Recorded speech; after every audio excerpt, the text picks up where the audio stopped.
Okay, so now we get into training, right? Just like any other sport, you have what's called periodization. Periodization is a scheduled series of events, or scheduled series of phases that lead up to competition. Okay? So for golf, your three main phases here are going to be the off-season, which you can see in this little chart here, off-season, pre-season, and in-season. As you can see, in the off-season, golf-specific training is very low. At off-season, we don't really focus on that too much. It's mostly the general fitness side of things. Okay? In the pre-season, so that's probably right about now, probably started about, for golf, maybe even a few weeks ago, but really right up till you start regular competition, that's your pre-season. That's where you're really pushing the golf training specific, and then you're starting to back off a little on the general fitness. And then in the actual season, you're dropping everything way down. The percentage splits are still closer to the off-season in terms of golf to general fitness, but overall volume of training is going to be much lower, which we're talking about right now. So off-season training for golf. So in the Northeast, for the most part, it's early October till about April. All right? Some people may start earlier or later, depending again on the weather, usually. But the goals of the off-season training should really be correcting your movement and postural imbalances. Okay, so that's something that you can work on in the off-season to improve your game. Increasing your range of motion, your dynamic flexibility, increasing your strength and power, obviously, and then also cardiovascular endurance. Again, as Dennis said, if we're doing a lot of using the cart, you're not going to need that endurance as much. But just general muscular endurance, still swinging. By the time you get to that 18th hole, even if you're using a cart, you still need that muscular endurance to get through those last few holes. So that's definitely a thing that you can work on in that off-season training. Pre-season training usually falls between late March and late May. Really, that's when in this area at least, when the tournaments start. So again, depending on whether or not you're looking for tournament play or if you're just a recreational, your pre-season usually want to be a month or two prior to when you would normally start playing on a regular basis.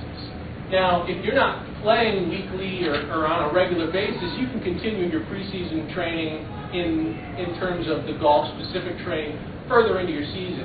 Basically, this breakdown is more for someone who's going to be competing at a level where they really need to be at their best for a certain period of time. Okay? And then that brings us, focus for the preseason is integrating the strength and range of motion that you built in the off-season into your golf-specific movements. So in the preseason, you're working a lot of golf-specific ranges of motion rather than the general fitness stuff. So you start to taper that and increase your golf balance training, your sport-specific training. You increase balance, stability through dynamic ranges of motion. And then beginning actual play time. So this is when you start to go, like right now, most people aren't playing a lot, but you'll get out and do a few rounds here and there. Some people might already be playing a lot. But generally in the preseason, you're training, but then you're starting to play at least once a week or so and start to integrate that into your training. So that train a little, then play. Because what happens is your body has to connect the dots. So the way you're training is not exact to the way you're doing your swing, but your body's gone, if you've been training through the postseason and your off-season times, you're coming back the first couple swings out, your body's different than it was the previous year. So that muscle memory is not going to be exactly as it was. So you've got to give your body some time to integrate that new information into how you swing. Right? And you may even at that time need to meet with someone to observe your swing again and adjust, because you may have gotten a greater range of motion, you may have increased your strength and your flexibility, and that's going to make your swing different. So you may need to rework how you do your swing at that point. Maybe go the other way. That's what I Well, hopefully if we're training through the off-season, that's not going to happen. Have a specific lecture on that, going the other way. That's what nutrition for prior to golf. That's going to be the next in the series. All right, and then in season, obviously, you're playing more. You've tapered your sports training, and you're maintaining that dynamic range of motion. So a lot of your in-season time. Really a true in-season, golfers are playing a lot. So maybe even every day they're playing. So at that point, with the actual playing volume so high, you don't want your training volume high, because then between the two of them combined, you're overtraining and you're actually going to be tearing your body down.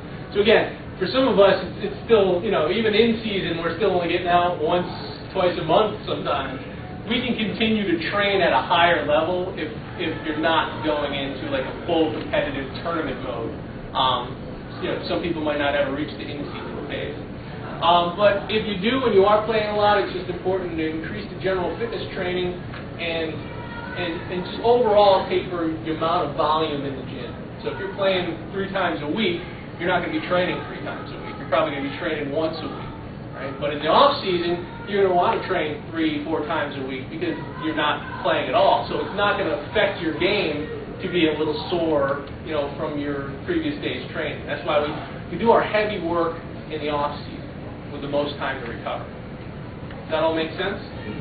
All right. Well, don't the touring pros work out during the season? Oh yeah, absolutely. They're spending an hour or 2 in the gym even during the season. Not necessarily every day, I would say. Some guys do. I mean, it all depends on they got a really specific training regimen at that point.